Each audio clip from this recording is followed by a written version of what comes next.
அரசியல் களத்தில் அரசியல் தான் பேசுறாரு. அதோட தள்ளி ஒதுக்கிட்டு போகணும். பிராமணர்கள் சுரன்றாங்க மற்ற சாதியினரை, பிரிவினையை தூண்டி ஏற்றத்தாழ்வை கற்பிச்சு அப்படின்ற ஒரு விமர்சனம் ஏன் எங்களை மட்டுமே டார்கெட் பண்றீங்கன்ற ஒரு கேள்வி வந்துருது இல்ல. பீகாரிகளை தமிழ்நாட்டுக்காரங்க அல்லது திமுகவினர் கொடுமைப்படுத்துறாங்க அப்படின்னா இது ஒரு அரசியலா கடந்து போக வேண்டியதானன்னா அப்ப அதையும் கடந்து போக வேண்டியதானு ஆயிடுங்க. குறைந்த விலை நிறைந்த தரம் தங்கள் தேவைகள் அனைத்தும் ஒரே இடத்தில். ஜெயச்சந்திரன். தமிழ்நாட்டுல பீகாரிகள் துன்புறுத்தப்படுறாங்க. तमिलनाडु में डीएमके के लोग बिहार के मेहनत कश लोगों को प्रताड़ित करते हैं. திமுகவினர் பீகார் தொழிலாளர்களை துன்புறுத்துறாங்க அப்படின்னு சொல்லியிருக்காரு. திமுகவை டார்கெட் பண்றாரு. பீகார் மக்களை எப்படி ஆறுதல் செய்ய முடியுமோ அதை இப்படி பேசுறாரு. எதுக்கு ஆறுதல் செய்யணும்? பீகார் தமிழகத்தில் இருக்க திமுக அரசு பீகார் மக்களை மட்டுமில்ல தமிழக மக்களை துன்புறுத்துக்குது அப்படின்னு சொல்லுவார். அதுவும் அரசியல் பார்வை தான். அரசியல் களத்தில் அரசியல் தான் பேசுறாரு. அதோட தள்ளி ஒதுக்கிட்டு போகணும். ஸோ இது ஒரு அரசியல் தான். வெறும் இக்னோர் பண்ணிட்டு போகணும். தப்பு இல்லையா சார்? இது இஷ்யூ ஆக்க வேண்டிய தேவையில்லைன்னா அப்ப நாளைக்கு இப்படி ஒன்று வரும்ல, பிராமணர்கள் சுரன்றாங்க மற்ற சாதியினரை, பிரிவினையை தூண்டி ஏற்றத்தாழ்வை கற்பிச்சு அப்படின்ற ஒரு விமர்சனம் ஏன் எங்களை மட்டுமே டார்கெட் பண்றீங்கன்ற ஒரு கேள்வி வந்துருது இல்ல. சூப்பர். அப்ப நாளைக்கு இப்ப பிரதமரே பீகாரிகளை தமிழ்நாட்டுக்காரங்க அல்லது திமுகவினர் கொடுமைப்படுத்துறாங்க அப்படின்னா இது ஒரு அரசியலா கடந்து போக வேண்டியதானன்னா அப்ப அதையும் கடந்து போக வேண்டியதானு ஆயிடுங்க. தமிழ்நாட்டில் பீகார் மக்களுக்கு எதிரான ஒரு நிலை இருக்கு, அவங்க இங்க கொடுமைக்குள்ளாகிறாங்க, வாழ முடியாத நிலைமையில இருக்காங்கன்றத பிரதமர் சொல்றாருன்னா அது பேசியது பிரதமர் மோடி அல்ல, பாஜகவின் தலைவர் மோடி. அப்படிதான் நினைக்கிறேன். இது மாதிரி விஷயங்களை தவிர்ப்பது நல்லது. மோதலை உருவாக்குற போக்கு இல்லை இது. குற்றம் இல்லைன்னா பூரி ஜெகநாதர் கோயில் சாவி தமிழ்நாட்டில் இருக்கு, தமிழ்நாட்டுக்காரர் ஒரிசா வாழ்றதா? அது வி.கே. பாண்டியன் அரசியல்ல வராருன்னா அதையும் விமர்சனம் பண்ணாங்க. தமிழங்கிற அடிப்படையில் விமர்சிச்சு ஒரு நாட்டோட ஒற்றுமை பேசக்கூடிய ஒரு தேசிய கட்சி இப்படி பண்றது அது தவறு, மிக தவறு, மிக தவறு. 3 தடவை சொல்லிட்டேன். அப்ப தமிழ்நாட்டு மீதான வெறுப்புணர்வை ஏற்படுத்தி வட இந்தியாவில் இவங்க ஜெயிக்கிறாங்களோ? திமுக தலைவர் மு க ஸ்டாலின் இதை விமர்சிக்கிறார்கள். இவருக்கும் ஒரு அரசியல் பார்வை. இவருக்கு ஒன்றும் பீகார் மேல திமுக தான் கொடுமைப்படுத்துதுன்னு சொல்லிடுவாங்க, ஆனா கண்டிக்க கூட கூடாதா இவங்க? தமிழர்கள் பீகாரிகளை கொடுமைப்படுத்துகிறார்கள் நரேந்திர மோடி சொன்னா முதல்ல கண்டிக்கலாம். அதுக்கு அர்த்தம் அதுதானே சார்? திமுக அரசாங்கம். திமுக தலைவர் யாரு? திமுக அரசாங்கம் சார். திமுக தான் ஆளுங்கட்சி. இந்த அரசாங்கம் நாளைக்கு இன்னொரு அரசாங்கம் வந்து அது கொடுமைப்படுத்த மாட்டாங்கன்னு புரிஞ்சுக்கலாம்ல. அதுக்கு தமிழ்நாட்டில் இல்ல சார் பிரச்சாரம் பண்ணணும், பீகார்ல பிரச்சாரம் பண்ணா அப்ப வரும்போது பாருங்க, ஒரு வருஷம் கழிச்சு பாருங்க. இங்க வந்து அப்புறம் என்ன பேசுறாங்க, நீங்க எல்லாம் பீகாரிகளை கொடுமைப்படுத்திட்டு இருக்கீங்கன்னு சொல்லுவாங்களா? இல்ல அப்ப என்ன பேசுறாங்கன்னு பார்க்கலாம். வட இந்திய தலைவர்கள் பாஜகவில் குறிப்பிட்ட உயர் சமூகத்தின் இவங்க தமிழ்நாட்டை புறக்கணிக்கிறாங்கன்னு திமுக தலைவர்கள் பேசினாங்கன்னா அப்ப அதையும் இதே மாதிரி எடுத்துக்கிட்டாங்கன்னா இவ்வளவு நாள் திமுக பிரைம் மினிஸ்டரே பேசிட்டாரு, அப்புறம் சிஎம் ஏன் பேசக்கூடாதுன்னு ஆயிடும்ல. A to B உங்கள் பசியார எங்கள் ருசி பேசும். ஆச்சி ராயல் குலோப் ஜாமுன் பேக்ஸ், ஒன்று வாங்கினால் ஒன்று இலவசம். உலக தமிழர்கள் அனைவருக்கும் வணக்கம். இன்றைய சிறப்பு நேர்காணலில் நம்மோடு இருக்கக்கூடியவர் பத்திரிகையாளர் பாக்கி. வணக்கம் சார். வணக்கம் சார். பிரதமர் மோடி பீகார் எலெக்ஷன் அந்த தேர்தல் பிரச்சாரத்தில் பேசும் பொழுது ஒரு விஷயம் குறிப்பிடுறார். தமிழ்நாட்டில் பீகாரிகள் துன்புறுத்தப்படுறாங்க, திமுகவினர் பீகார் தொழிலாளர்களை துன்புறுத்துறாங்க அப்படின்னு சொல்லியிருக்காரு. முதல்வர்லேருந்து நிறைய பேர் கடும் கண்டனம் தெரிவிக்கிறாங்க. பிரதமரினுடைய இந்த பேச்சு குறித்த உங்களுடைய பார்வை? பிரதமருடைய பேச்சு வந்து ஒரு அரசியல் பார்வை தான், அது தவிர வேற ஒன்றும் பெருசாக சீரியஸாக எடுத்துக்க முடியாது. திமுகவை டார்கெட் பண்ணுறாரு. நீங்கள் நல்லா கவனிக்கிறோம், அது அவர் எந்த தேர்தல் பிரச்சாரத்தில் எந்த மாநிலத்தில் நடக்கிற தேர்தல் பிரச்சாரத்தில் பேசுகிறாரு? பீகார் மாநிலம். ஸோ பீகார் மக்களை எப்படி ஆறுதல் செய்ய முடியுமோ அதை இப்படி பேசுகிறாரு. திமுகவுக்கு எதிரான களம். திமுகனா அடுத்து திமுகவோட கூட்டணி கட்சிகள், பல கட்சிகள் பீகார் களத்தில் இருக்கு இல்லையா, ஆர்ஜேடி, காங்கிரஸ். ஸோ இது ஒரு பியோர் அரசியல், சுத்தமான அரசியல் என்று வேறு என்றும் இல்லை. ஒரு மாநிலத்தை சேர்ந்தவர்கள் இன்னொரு மாநிலத்தை துன்புறுத்துகிறாள் என்பது நான் இன்னொருபடி மேலே சொல்ல. அவர் தமிழகத்தில் இருக்க திமுக அரசு பீகார் மக்களை மட்டுமில்ல தமிழக மக்களை துன்புறுத்துகிறது அப்படின்னு சொல்லுவார். அதுவும் அரசியல் பார்வை தான். நம்ம என்ன சொல்கிறோன்னா, எல்லா மாநிலத்திலும் ஒரு செக்ஷன் ஆஃப் பீப்புள் துன்புறத்துக்கு ஆளாக்கப்படுவார்கள், ஒரு செக்ஷன் ஆஃப் பீப்புள் வசதிக்கு ஆளாக்கப்படுவார். இதை வச்சுக்கிட்டு நம்ம அரசியலாக பார்க்க முடியாது. ஆனால் அரசியல் களத்தில் அரசியல் தான் பேசுகிறாரு, அவ்வளோதான். அதோட தள்ளி ஒதுக்கிட்டு போகணும். ஸோ இது ஒரு அரசியல் தான், வெறும் இக்னோர் பண்ணிட்டு போகணும். தப்பு இல்லையா சார்? தப்பு ரைட்டு, அரசியல் எது தப்பு ரைட்டு எல்லாமே தான்.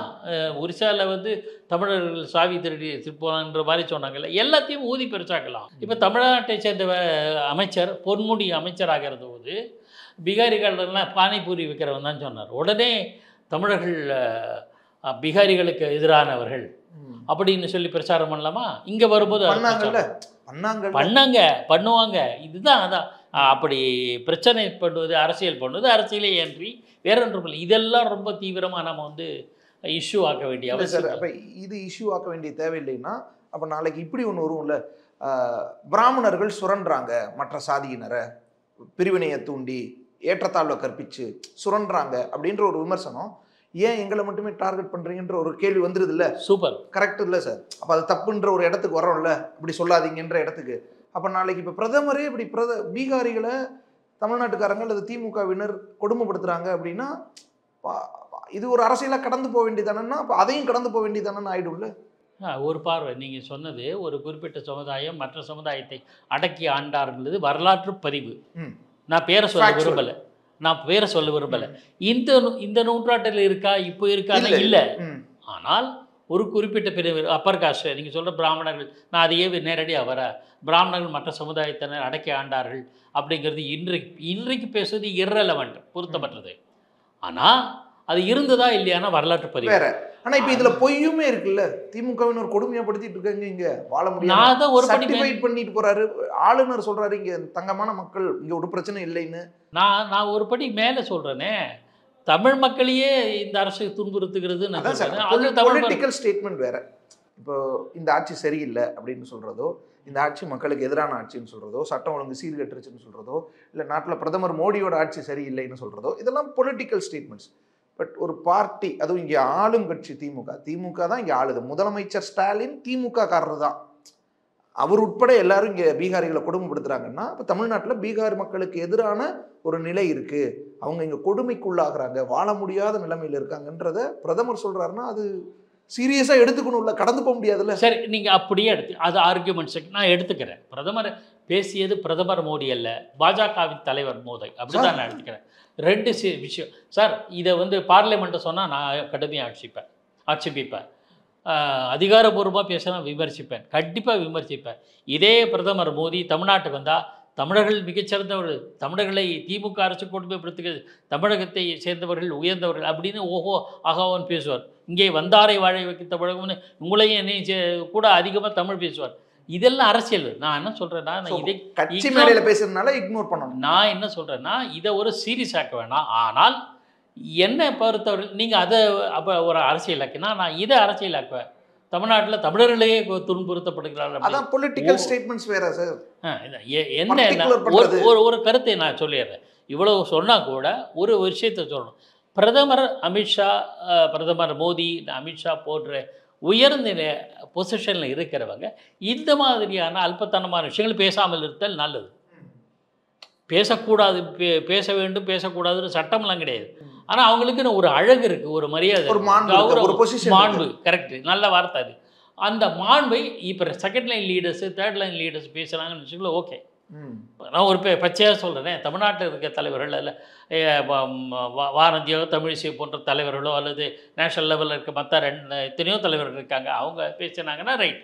பிரதமர் நீங்கள் என்ன அந்த பிரச்சனைன்னு எடுத்துக்கிட்டிங்களா, அதை நான் அப்படி சொல்லிவிடுவேன். ஆனால் பிரச்சனையை அந்த குறிப்பிட்ட கருத்தை பேசியது மோடியாக இருப்பதனால, அவர் பாஜக தலைவர் அந்த முறையில் தான் பேசியிருக்கார். ஆனால் அவர் பிரதமராகவும் இருக்கிறதுனால அவருக்குன்னு ஒரு மாண்பு, நாகரிகம் அதை கடைப்பிடிச்சிருக்கிறோம். நான் என்ன சொல்கிறேன்னா, அது ஃபேக்டாக இல்லைங்கிறது கூட அப்புறம். ஒருவேளை நிஜமாகவே உண்மையாகவே தமிழ்நாட்டில் நான் இந்த பார்வை ஒரு நாணயத்துக்கு ரெண்டு பக்கமும் இருக்குன்றது தான் என்னுடைய எல்லா தளத்திலும் நான் அந்த நிலைப்பாட்டை வச்சுருக்கேன். முதல்ல அது அரசியல், அதை இக்னோர் பண்ணிவிட்டு அரசியல் ரீதியாக கடந்து போகணும். ரெண்டாவது, அதை அந்த மாதிரி விஷயங்களை மோடி பேசியிருக்கக்கூடாதுன்னு ஒரு நீதிபதி மாதிரி ரெண்டு தரப்பையும் விசாரிக்கிற மாதிரி நான் சொல்கிறேன். அது ஒரு பக்கம் இருந்தாலும் கூட இது தமிழ்நாட்டில் பீகாரிகள் துன்புறுத்தப்படுகிறார்கள் என்ற தகவல் தவறு. ஆனால் தமிழக மக்களே பல்வேறு பிரச்சனைகள் ஆளாகிறார்கள் என்று நான் சொன்னேன்னா அது விமர்சனம் கூட. அப்போ ஒரு பக்கம் நான் ஏற்கனவே சொன்ன மாதிரி தான் சில அமைச்சர்கள் நார்த் இந்தியன்ஸுக்கு கிண்டலாக பேசியிருக்காங்களே, அதை கேட்குறாங்க. பொது வெளியில் ஒரு கூட்டத்தில் தொல் திருமாவளவன் பேசினதை கேட்டிருக்காங்க. ஏன் திருமாவளவன் இப்படி பேசுகிறீங்கன்னு கர்நாடகத்தில் பெங்களூரில் நடந்த ஏதோ ஒரு விமர்சனத்தோட எனக்கு நினைவில்லை. பொன்முடி பேசியதை வட நாட்டு பத்திரிகையாளர்கள் கேள்வி கேட்பாங்க, இப்படி சொல்கிறீங்களே அப்படின்னு. அதை அவாய்ட் பண்ணிட்டார். எப்படின்னா பானிபூரி வைக்கிறவன் தான் இங்கே வந்திருக்கான் அப்படின்னு. இது மாதிரி விஷயங்களை தவிர்ப்பது நல்லது. எஸ், ஒரு செகண்டரி லீடர்ஸே குற்றம் கிடையாது. குற்றமோ அரசியல் சட்டம் விதிமீறலோ கிடையாது, அரசியல் தான். இல்லை சார், மோதலை உருவாக்குற போக்கு இல்லை இது, குற்றம் இல்லைன்னா அதெல்லாம் ஆகாது சார். மோதல் எங்கே இல்லை சார். ஏற்கனவே ஒரு தடவை இதே மாதிரி ஒரு வதந்தி, தமிழ்நாட்டில் பீகாரிகள் அடிக்கிறாங்க அப்படின்னு ஒரு திட்டமிட்டு ஒரு பரப்புரை செய்யப்பட்ட ஒரு வதந்தி காணொளி பெரிய இஷ்யூ ஆகி பீகார்ல இருந்து சிறப்பு குழுவெல்லாம் வந்துச்சு விசாரணை நடத்துறதுக்கு, பார்வையிடுறதுக்கு. 2 மாநில மோதல் போக்கெல்லாம் அது மாதிரி இப்ப பிரதமரே சொல்லிட்டாரு கரெக்டா தான் இருக்குன்ட்டாங்கன்னா அதுதான் விபரீதம். அந்த மாதிரி விபரீதம் இருந்தால் அந்த விஷயத்தில் தான் நம்ம பிரதமரை கண்டிக்க வேண்டும், மோடியை நரேந்திர மோடியை கண்டிக்க வேண்டும். இது மட்டும் இல்லை, ஒரிசாவில் பேசினார்ல, இதுதான் பாஜகவினுடைய எப்படி திமுக நேரேட்டிவ் செட் பண்ணி நாடு முழுக்க ஒரு இது பண்ணதோ அதே அரசியலை தேசிய அளவில் பாஜக செய்யுது சார். மாநில அளவில் இருக்க செயல்பாடுகள் திமுக செயல்பாடுகள் எப்படியோ அதே போல் தேசிய அளவில் செயல்பாடுகள் பாஜக. மாற்றுக்கிறதே நான் சொல்லலை. என்னன்னு நீங்கள் கவனம் செலுத்துங்க, மற்ற உருப்படியான விஷயங்கள் இருக்குல்ல அதில் கவனம் செலுத்தணும். நீங்கள் பாரத் பிரதமராக இருந்துட்டு பேசாமல் வேறு 2வது 3வது அவர் இருக்கும்போது in presence of Narendra Modi வேறு ஏதாவது செகண்ட் லைன் தேர்ட் லைன் லெவலில் இருக்கிற பாஜக தலைவர்கள் பேசினா கூட நான் ஒன்றும் பெருசாக எடுத்துக்க முடியும். ஆனால் பிரதமர் பேசினாருங்கிறது தான் ஒரு பிரச்சனை.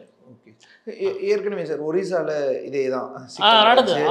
பூரி ஜெகநாதர் கோயில் சாவி தமிழ்நாட்டில் இருக்கு, தமிழ்நாட்டுக்காரர்கள் ஒரிசா வாழ்றதா அதை விகே பாண்டியன் இப்போ அரசியலில் வராருன்னா அதையும் விமர்சனம் பண்ணாங்க. விகே பாண்டியன் விமர்சிக்கிறது வேற, அவர் தமிழன்கிற அடிப்படையில் விமர்சிச்சு அது ஒரு நாட்டோட ஒற்றுமை பேசக்கூடிய ஒரு தேசிய கட்சி இப்படி பண்றது அது தவறு, மிக தவறு, மிக தவறு. 3 தடவை சொல்லிட்டேன். அதே சமயத்தில் ஒரிசாவுக்கு தமிழ்நாட்டுக்கு சண்டை வந்ததா? வரல. அவனுக்கு பாஜக ஆட்சிக்கு வந்துச்சு, முடிஞ்சு போச்சு. அப்ப தமிழ்நாட்டு மீதான வெறுப்புணர்வை ஏற்படுத்தி வட இந்தியாவில் இவங்க ஜெயிக்கிறாங்களோ? அதே மாதிரி நாளைக்கு தமிழ்நாட்டுக்கு வந்து வட இந்தியர்களை வெறுப்பேற்றி செய்ய கூடும். அதெல்லாம் ஒன்று மாட்டேங்குது. அது நல்லது. ஏன்னா நல்லது கிடையாது. இதுதான் இது மாதிரி விஷயங்களை எல்லா தரப்பினரும் பண்ணாங்க. தமிழ் வாழ்க இந்தி ஒழிகன்னு சொன்னது யார் சார்? இந்தி திணிப்பு வந்தப்ப சொன்னாங்க. இந்தி திணிப்பு வந்துச்சுல்ல, கட்டாயமா இந்தி படினப்ப அப்படி சொல்லுவாங்கல்ல. கட்டாயம் வந்து வரணும்னு சொன்னது ஒரிசால தமிழ் கட்டாயம்னு சொன்னாங்கன்னா அவங்க திட்டுட்டும், அது பிரச்சனை இல்லை. அப்போ என்ன இந்தி திணிப்பு ஒழிகன்னு சொல்லக்கூடாது, இந்தி ஒழிகன்னு ஏன் சொன்னான்? இந்திய அரக்கியா சித்தரித்து ஊர்வலத்தை இயல்பானதுன்னு ஆக்கும்போது போராட்ட வடிவங்கள் எக்ஸ்ட்ரீம் ஆயிடுதுல்ல. எக்ஸ்ட்ரீமா அமல்படுத்தும் போது எல்லாமே இந்த எக்ஸ்ட்ரீமா ஆகும்போது கட்டுப்படுத்த தெரிந்தவன் யாரோ அவன் தான் சரியான தலைவர். ஒரு உணர்ச்சியை தூண்டி விட்டுட்டு அந்த உணர்ச்சி அதிகரிக்கும் போது அதனால் விபரீதம் ஏற்படும் போது அதை கட்டுப்படுத்த எவனுக்கு தெரிகிறதோ அவன் தான் சரியான தலைவர். அந்த தலைவர்களை தான் நம்ம தேடிட்டு இருக்கோம். தமிழ்நாட்டின் சரி, தேசிய அளவிலையும் சரி.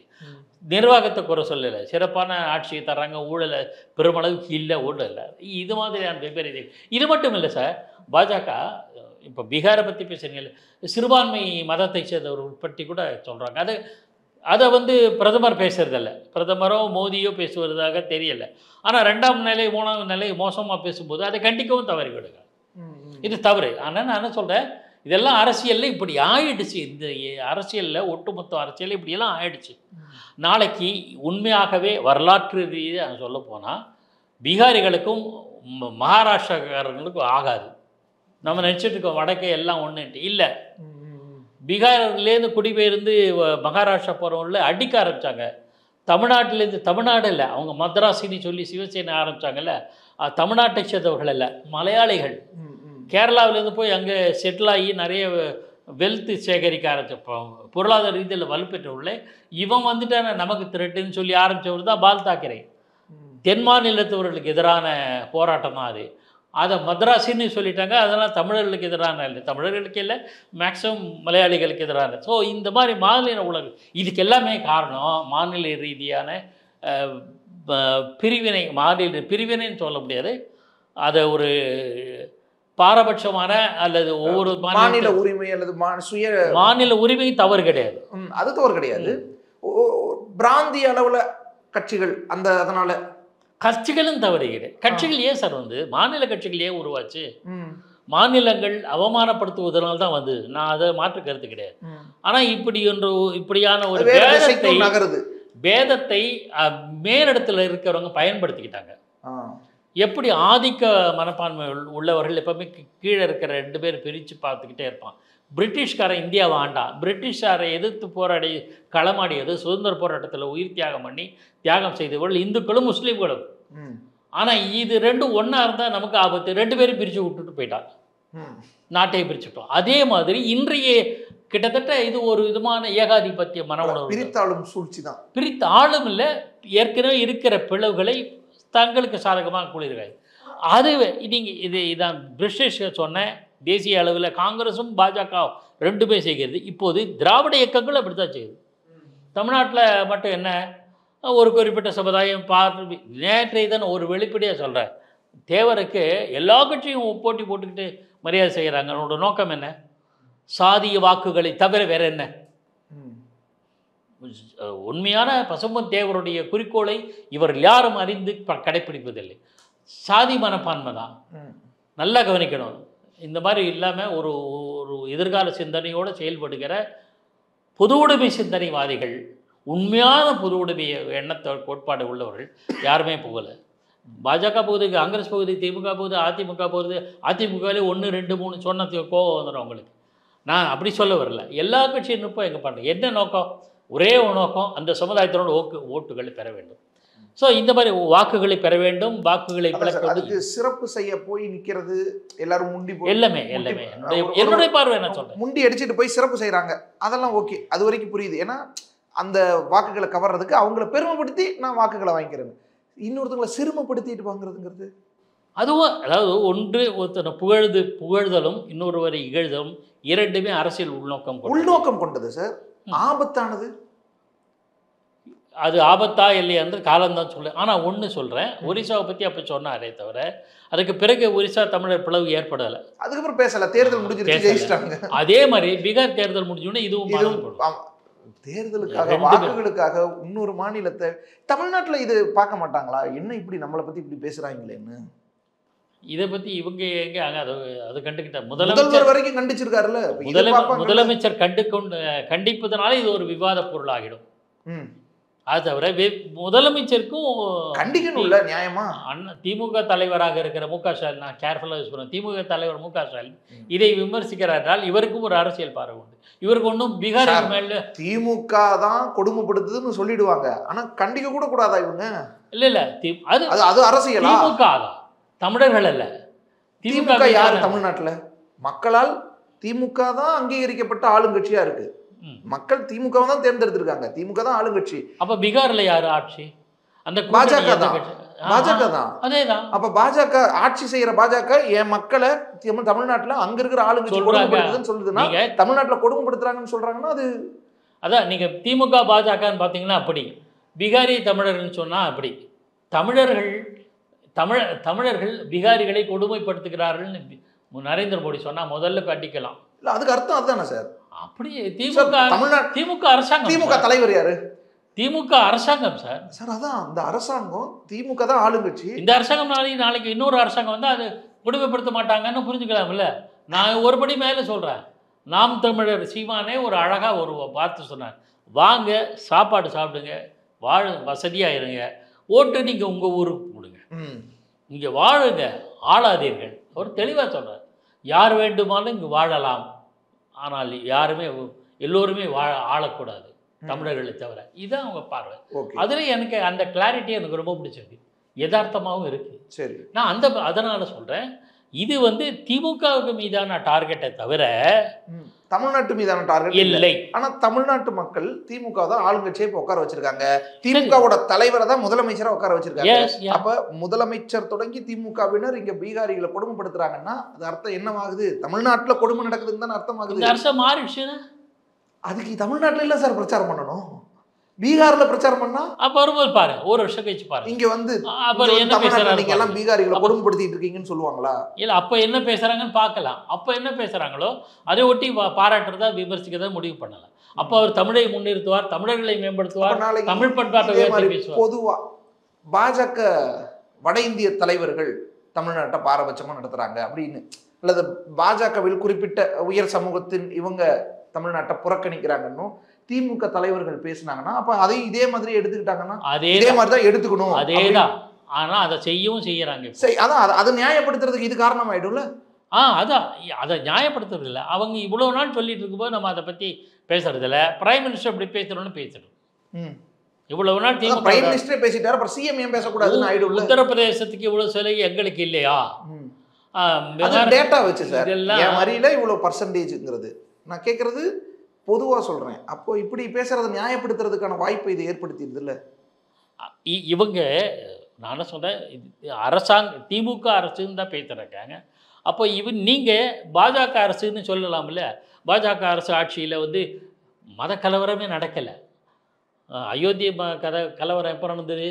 மற்ற மத கலவரங்கள் இப்போ பாகல்பூர் கலவரம் இது நடந்தது. சீக்கிய படுகொலை எப்போ நடந்தது? காங்கிரஸ் ஆட்சியில். ஆனால் கும்பல் படுகொலைகள் நடந்துட்டு இருக்குல்ல, அங்கங்க செய்திகள் பார்க்குறோம்ல. பெரிய நான் ஜஸ்டிஃபை பண்ணலை, எதையும் ஜஸ்டிஃபை பண்ணலை. இப்போ இங்கே ஒரு 2 பேர் ஒரு மத கலவரம் வந்துச்சு, ஒரு சண்டை, அது மோதி தான் தூண்டிதான் நம்ம சொல்ல முடியாது இல்லையா? நம்ம என்ன சொல்கிறேன், அதே தான் தமிழ்நாட்டுக்கும் பொருந்தும். நான் என்ன சொல்கிறேன், அந்த மாதிரி விமர்சனங்களை திராவிட முன்னேற்ற கழகமோ அரசியல் தலைவர்களோ அது போன்ற கட்சிகளோ விமர்சிக்க தயங்கியது கிடையாது. அதே தான் நான் இது சரின்னா அது சரி, அது தவறுன்னா இது தவறு, அந்த பார்வை தான் வைக்கிறத தவிர ஜஸ்டிஃபை பண்ணலை. இரண்டையுமே ஜஸ்டிஃபை பண்ண முடியாது. ஆனால் ஒரே விஷயம், இதை இக்னோர் பண்ணுறீங்களே. இப்போ நீங்கள் சொன்னீங்க உயர் சாதியினரே திமுக அரசு எவ்வளோ விமர்சனம் பண்ணிருக்கு. சம்பந்தமே இல்லாமல் சனாதனத்தை இழுத்தாங்க, சம்பந்தமே கிடையாது. அன்றைக்கி தான் அவர் அப்போது அமைச்சராக இருந்த இப்போது துணை முதலமைச்சராக உதயநிதி ஸ்டாலின் சனாதனம் ஒழிக்கப்பட வேண்டியது சொன்ன நாள்லேருந்து தான் சனாதனம்னா என்னன்னு யாருக்கும் ஒழிக்க தெரியாது. இதுவும் அதை திட்டுறவனுக்கும் தெரியாது, வரவேற்கிறவனுக்கும் தெரியாது, ஒரு புண்ணாகும் கிடையாது, எவனுக்கும் தெரியாது. அப்போ சனாதனன்ற வார்த்தையை அவர் தான் ஆரம்பித்தார். திடீர்னு சனாதனத்தை ஒழிக்கணும்னு எங்கேயோ ஊர் பூரா இருக்கிற மாதிரி இது மாதிரி அபத்தங்களை அவங்க அரசியலுக்காக அவங்க ஏற்றத்தாழ்வு கற்பிக்கிறதுனால ஒழிக்கணுன்றாங்க. நான் இன்னும் ஒரு படி நம்ம ரொம்ப விரிவாக இதை பற்றி பேசிட்டோம். இதெல்லாம் இந்த மாதிரி அரசியல் பேசுறது வேற ஏதோ சில தவறுகளை மூடி மறைப்பதற்காகவும் டைவர்ட் செய்வதற்காகவும் மடைமாற்றுவதற்கும். அப்போ பிரதமர் ஏன் இப்படி பேசினார்? KN நேரு மீதான புகார் இப்போ வந்துட்டு இருக்கு.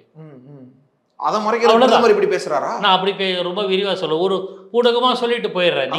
KN நேரு அந்த இடி புகாரை மறைக்கிறதுக்கு பிரதமர் இப்படி பேசுறாரா? சார் பிரதமரை சொல்ல சார், MK ஸ்டாலின் அது இதை கண்டிக்கிறது. இதை சொன்னதே பேப்பர்ல எதுவும் பெருசா வரல. திடீர்னு ஸ்டாலின் எடுத்து ட்வீட் பண்ணாருன்னா அதை அதை வச்சு 4 பேர் பேச வச்சுட்டா KN நேரு பற்றி மறந்துடும். ஊடக விவாதங்கள் இதுலேயே இருக்கும், மறந்துடலாம். இதுதான் ஸ்ட்ராட்டஜி எல்லா அரசியல்வாதிகளும் பண்ணுறாங்க. நான் எல்லாம் அண்டர்லைன் பண்ணிடுறேன், ரெட்டிங்கில் 2 தடவை அண்டர்லைன் பண்ணிடுறேன். அரசியல்வாதிகள் பண்ணுற மிகப்பெரிய சமூக கேடு இது. ஒரே ஒரு இயக்கம் மட்டும்தான் இந்த மாதிரி டைவர்ட் பண்ணாது. அது என்னன்னு கடைசியாக சொல்லிடுறேன். ஒரு இயக்கம் எது? நான் எந்த சமுதாயத்தை எந்த இயக்கத்தை பற்றி சொன்னேனோ அதான், அது பின்னாடி சொல்கிறேன் நான். இப்போ என்னென்னா அரசியல்வாதிகள் இந்த மாதிரி பண்ணுறாங்க, மக்கள் உண்மைகளை தெரிந்து கொண்டு செயல்படுத்தும், அவ்வளோதான். அதிமுக இதை பற்றி எதாவது பேசுகிறா பார்த்தீங்களா? இந்த மாதிரி சர்ச்சைக்குரிய விஷயங்களை அவங்க டார்கெட் பண்ணுறது திமுகவை எதிர்த்து திமுக அரசு மீதான ஊழல் புகார், குற்றச்சாட்டு, முறைகேடுகள், நெல் முளைக்கிறது, இந்த மாதிரி வைட்டல் இஷ்யூஸ் எடுத்து செய்கிறாங்க. வேறு எந்த கட்சிகள் அதிகமாக செய்கிறாங்க? பாஜக, திமுக, மற்ற எல்லா கட்சிகளும் வேறு மாதிரி. ஆனால் அதிமுக நான் யாரும் I don't want to spare anybody. Even AIADMK தப்பு பண்ணாலும் விமர்சனம் பண்ணுவோம். ஒரு சில கட்சிகள் மட்டும் மக்கள் பிரச்சனை மட்டும் முன்னெடுத்து செல்கிறார்கள். குறைந்த விலை, நிறைந்த தரம், தங்கள் தேவைகள் அனைத்தும் ஒரே இடத்தில். ஜெயச்சந்திரன். A to B, உங்கள் பசியார எங்கள் ருசி பேசும். ஆச்சி ராயல் குலோப் ஜாமுன் பேக்ஸ் 1 வாங்கினால் 1 இலவசம்.